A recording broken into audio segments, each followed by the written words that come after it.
నిలదీయండి. అలాగే beach road ఉంది, Uppada beach road, అది కోతకు గురవుతా ఉంటే ఎందుకు ఒక్క వైసీపీ నాయకుడు దాని మీద సరైన ప్రణాళికలతో ఎందుకు ముందుకెళ్లలేదు? తీర ప్రాంతానికి కోత గురవుతున్నప్పుడల్లా ఎందుకు మాట్లాడలేదు? ఫిషింగ్ హార్బర్లు, ఫిషింగ్ జట్టీలు మత్స్యకార సోదరులకు ఎందుకు నిర్మించలేదు? ఇది కూడా ఆలోచించాలి.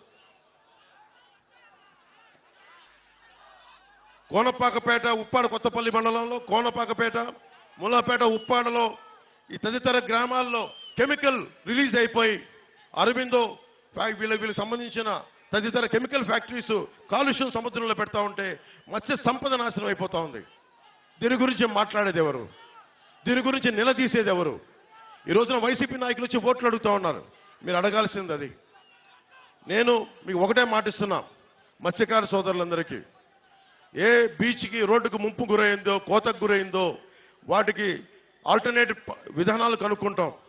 నేను ఒక సంవత్సరానికి ఒక ఎన్నికలకి రావట్లేదు. నేను పిఠాపురం, ఇది నేను గుండెల్లో పెట్టుకోవడానికి వచ్చాను. ఈ నియోజకవర్గాన్ని పారిపోవట్లేదు. ఎందుకంటే ఇప్పుడు దాకా నేను రాష్ట్రం చూశాను కానీ ఒక ఊరును చూడలేదు నేను ఇప్పుడు దాకా.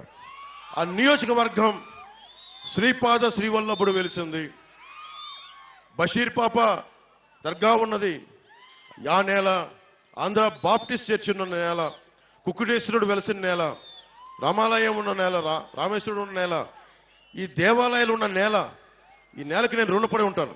మీకోసం ప్రత్యేకంగా నేను ఇక్కడే మన వాళ్ళని అడిగాను, ఇక్కడ ఇల్లు తీసుకుంటాను.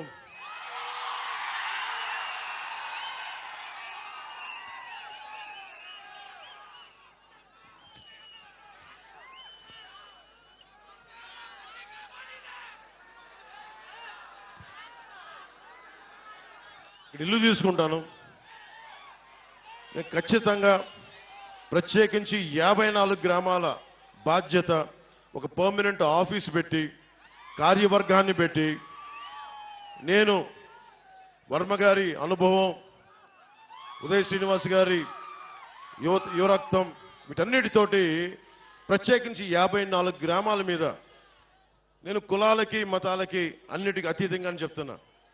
వెనకబడిన కులం అని లేదు, ఓసీ కులం అని లేదు, ముస్లిం అని లేదు, ఎస్సీ అని లేదు, క్రిస్టియన్ అని లేదు. నేను జాషువా విశ్వనరుణ్ణి, అందరినీ గుండెల్లో పెట్టుకుంటాను.